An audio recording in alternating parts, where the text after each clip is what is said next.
აი ჩვენი უსაფრთხოება რო გავაანალიზოთ. აი ახლა საკმაოდ მძიმე თემაა. ჰიპოთეზურად რო წარმოვიდგინოთ, აქეთ გამოსროლილი რაკეტა რა უნდა დაუპირისპიროთ კაცმა? არა, მაგას არა, ჩვენი ხელისუფლება ეგეთ რამებზე არ ფიქრობს. რა უნდა დაუპირისპიროთ კაცმა?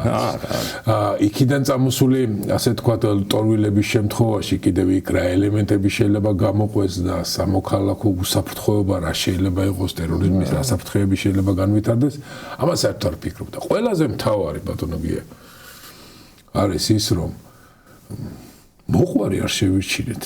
არა, არავინ. აბსოლუტურად. აი ვიღაცამ, აი აქ რო რამე რომ მოხდეს, აქ რო რამე რომ მოხდეს, აი ვიღაცამ ხომ უნდა თქვას, აი მოდი რა ხახს დავეხმარ, ნახე რა ხდება, ნახეთ იქ რა. მოყვარი არ შევიჩინეთ, ახლა აღმოჩნდა რომ უბრალოდ ძალიან მხიარული ადამიანია ჩვენი მეზობელი სომხეთის პრეზიდენტი, მაგრამ იქაც სომხეთ და აზერბაიჯანის შეხვედრის დროს ჯერჯერობით რაღაცა თვირთები საქართველოსზე გადის და ეგენი აღარ გავაო. იქაც არ იყო ესეთი ანუ პრო-ქართული და პრო-ქართულად მოყვარე განწყობები. პრაქტიკულად აი ისე გვექცევიან, აი სამეზობლო თემში ვიღაცა რო გაგიჟდება.